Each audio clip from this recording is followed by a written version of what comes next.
नाज़रीन, एक ऐसा लम्हा आने वाला है जब सुफियान और जायशा के दरमियान पैदा होने वाली गलतफहमियां इनके रिश्ते को एक बहुत बड़े इम्तिहान में डाल देंगी। दूसरी तरफ अरसलान अब सिर्फ एक ही मकसद के साथ जायशा के घर जाने वाला है और वो मकसद ये है कि किसी न किसी तरह जायशा और सुफियान के दरमियान दूरियां पैदा कर दी जाए ताकि इनकी शादी की तारीख तय ना हो सके। जैसे ही अरसलान जायशा के घर पहुँचता है, इसकी नजरें बार बार जायशा की तरफ उठ रही होती हैं। वो बज़ाहिर सबके सामने मामूल के मुताबिक पेश आने की कोशिश करता है, लेकिन वो सुफियान को ये बात साबित करने की कोशिश करता है कि वो जायशा की तरफ तवज्जो में है। सुफियान भी ये सब कुछ महसूस कर रहा होता है। वो खामोशी से अरसलान को देखता है और सोचने लगता है कि आखिर अरसलान बार बार जायशा की तरफ क्यों देख रहा है। अरसलान जो चाह रहा होता है, सुफियान के जहन में बिल्कुल वही सवालात जन्म ले रहे होते हैं। सुफियान के चेहरे पर परेशानी साफ देखी जा सकती है, जबकि जायशा इन सब बातों से बिल्कुल बेखबर होती है। इसी दौरान जायशा किसी काम से कमरे से बाहर निकलती है। अरसलान भी मौका देखकर एक बहाना बनाता है और इसके पीछे चला जाता है, क्योंकि इसे यकीन होता है कि सुफियान भी जल्द वहां पहुंच जाएगा। अरसलान जायशा के सामने आकर कहता है, मैं तुमसे मोहब्बत करता था, तुमसे शादी करना चाहता था, लेकिन तुमने सब कुछ जानते हुए भी मुझे नजरअंदाज कर दिया। तुमने सुफियान भाई को मुझ पर तरजीह दी। आखिर मेरी मोहब्बत में क्या कमी थी? जायशा हैरत और गुस्से से इसे देखती है और कहती है, मुझे तुमसे नफरत है अरसलान। तुम्हारी इन्हीं हरकतों की वजह से मैं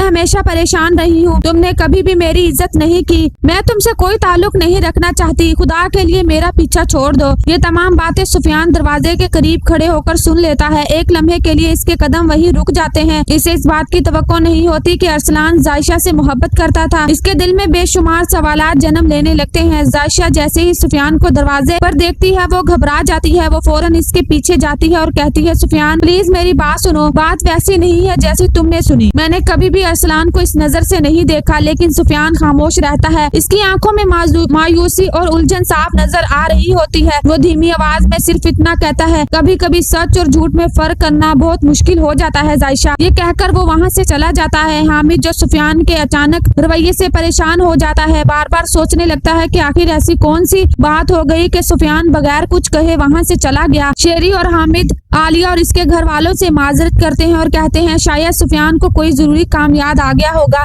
इसीलिए वो अचानक चला गया। लेकिन शेरी के दिल में खुशी की एक लहर दौड़ रही होती है। वो दिल ही दिल में सोचती है कि आखिरकार इनका मंसूबा कामयाब हो चुका है और अब सुफियान और जायशा के दरमियान फासले पैदा होना शुरू हो जाएंगे। घर पहुंचते ही शेरी सुफियान के पास जाती है और इससे वजह पूछने की कोशिश करती है, लेकिन सुफियान खामोश रहता है। वो किसी से भी अपने दिल की बात बयान नहीं करता। इसी दौरान हामिद भी इसके पास आता है और कहता है, आखिर क्यों तुमने आज मुझे आलिया और इसके खानदान के सामने शर्मिंदा किया? तुम्हारे इस रवैये ने मुझे कहीं का नहीं छोड़ा। अगर कोई मसला था तो तुम कम से कम मुझे बता देते। सुफियान खुद को संभालते हुए जवाब देता है, ऐसी कोई बात नहीं है, बस मेरी तबीयत ठीक नहीं लग रही। मैं कुछ देर आराम करना चाहता हूँ। लेकिन हकीकत ये होती है कि सुफियान के दिल में शकूक के बादल मंडला रहे होते हैं। वो खुद भी समझ नहीं पा रहा होता कि इसे जायशा पर यकीन करना चाहिए या अपने कानों से सुनी हुई बातों पर। दूसरी तरफ जायशा शदीद परेशानी में मुब्तला हो जाती है। वो बार बार सुफियान को फोन करती है, लेकिन सुफियान इसकी एक भी कॉल रिसीव नहीं करता। जायशा की आंखों में आंसू आ जाते हैं। वो बेबसी से कहती है, अगर तुमने मेरी बात सुने बगैर फैसला कर लिया तो मैं खुद को कभी माफ नहीं कर पाऊंगी। अब देखना ये होगा क्या जायशा सुफियान की गलतफहमी दूर कर पाएगी